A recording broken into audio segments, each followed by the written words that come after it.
Hi friends, welcome to my channel. Friends, మనం రామాయణం బాలకాండలోని 3వ భాగాన్ని ఇప్పుడు తెలుసుకుంటున్నాం కదా. ఇంతకుముందు వీడియోలో మనం రాముడు లక్ష్మణుడు విశ్వామిత్రుడితో కలిసి పడవలో ఒక నదిని దాటుతుండగా ఒక పెద్ద శబ్దం అయితే వినిపించింది. ఆ తర్వాత ఏం జరిగింది ఈ వీడియోలో తెలుసుకుందామని చెప్పుకున్నాం. అసలు ఆ తర్వాత ఏం జరిగిందో ఈ కథలో మనం తెలుసుకుందాం.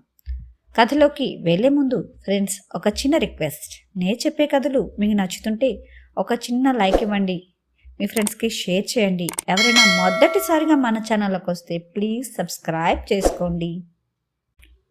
అలా విశ్వామిత్రుడు రామలక్ష్మణులు అందరూ కలిసి పడవలో నదిని దాటుతుండగా ఒకచోట పెద్దగా శబ్దం వినిపించింది.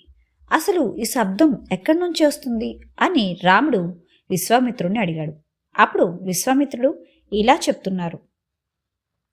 ఒకనాడు బ్రహ్మగారు తన మనసుతో కైలాస పర్వత శిఖరాల మీద ఒక సరోవరాన్ని నిర్మించారు. ఆ సరస్సుకి మానస సరోవరం అని పేరు. ఆ సరోవరం నుంచి ప్రవహించే నది సరయూ నది. పవిత్రమైన ఆ సరయూ నది ఈ ప్రాంతంలో గంగానదితో సంగమిస్తుంది. కాబట్టి ఒకసారి ఆ నదీ సంగమానికి నమస్కరించండి అన్నారు. అప్పుడు రామలక్ష్మణులు ఇద్దరూ ఆ నదీ సంగమాన్ని నమస్కరించారు. అవతలి ఒడ్డుకి చేరాక అందరూ పడవ దిగి అరణ్యం గుండా తమ ప్రయాణం కొనసాగించారు.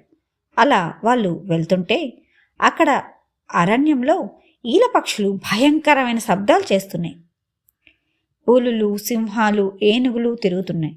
ఈ అరణ్యం ఇంత భయంకరంగా ఎందుకుంది అని రామలక్ష్మణులు విశ్వామిత్రుణ్ణి అడిగారు. అప్పుడు ఆయన ఇలా చెప్తున్నారు. పూర్వం ఇక్కడ మలదము, కరుషము అని 2 జనపదాలు ఉండేవి. ఎంతో సంతోషంగా ఉండాల్సిన ఈ 2 పట్టణాలు ఇవాళ అలా లేవు. దీనికంతటికీ కారణం తాటక అనే ఒక స్త్రీ. ఆమె ఒక యక్షకాంత, రాక్షసిగా మారి ఇక్కడున్న జానపదులందరినీ హింసించేది. అందుకే ఇక్కడ ఎవ్వరూ లేరు అన్నారు. అప్పుడు రాముడు అసలు ఈ నగరాలు ఎలా ఏర్పడ్డాయి అని అడిగాడు. అప్పుడు విశ్వామిత్రుడు ఇలా చెప్తున్నారు. ఒకప్పుడు ఇంద్రుడు వృత్తాసురుడు అనే రాక్షసుణ్ణి సంహరించాడు.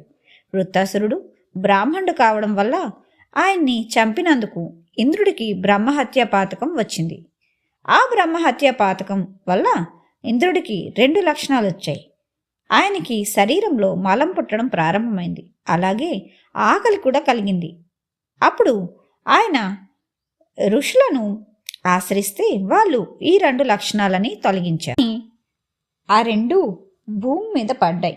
అవి పడ్డ ప్రదేశాలని మలదము, కరుషము అనే 2 జానపదములుగా వర్ధిల్లుతాయి. ఇక్కడ ప్రజలు సుఖ సంతోషాలతో ఆనందంగా ఉంటారు అని ఇంద్రుడు వరం ఇచ్చాడు. అలాగే పూర్వకాలంలో సుకేతు అనే యక్షుడికి పిల్లలు లేకపోతే బ్రహ్మగారు గూర్చి తపస్సు చేశాడు. బ్రహ్మదేవుడు ప్రత్యక్షమై, నేను నీకు ఒక కొడుకునివ్వను, ఒక కూతుర్నిస్తాను. ఆమె కామరూపి, మహా అందగత్తె. ఆమెకి 1000 ఏనుగుల బలం ఉంటుంది అని వరం ఇచ్చాడు. ఆమె పేరే తాటక. ఆమెకి యవ్వనం వచ్చాక సుందుడికి ఇచ్చి వివాహం చేశారు. వాళ్ళకి మారీచుడు జన్మించారు. మారీచుడంటే తెలుసు కదా, బంగారు లేడిగా మారి రాముణ్ణి ఏమర్చి సీతని రావణాసురుడు ఎత్తుకెళ్ళడానికి కారణమయ్యాడే ఆ మారీచుడే. 1000 ఏనుగుల బలం ఉండడం వల్ల గర్వంతో అరణ్యంలో ఇష్టం వచ్చినట్టు తిరిగేవాళ్ళు. ఒకనాడు సుందుడు అగస్త్య మహర్షి మీద దాడికి దిగాడు. ఆయనకి ఆగ్రహం వచ్చి సుందుడిని సంహరించారు. ఇది గమనించిన తాటక తన కుమారుడితో కలిసి అగస్త్య మహర్షి మీదకి వచ్చింది. అప్పుడు ఏం జరిగింది మనం నెక్స్ట్ వీడియోలో తెలుసుకుందాం. ఈ వీడియో మీకు నచ్చితే ఒక చిన్న లైక్ ఇవ్వడం మర్చిపోకండి. ఎవరైనా మొదటిసారిగా మన ఛానల్లోకి వస్తుంటే ప్లీజ్ సబ్స్క్రైబ్ చేసుకోండి. Thank you.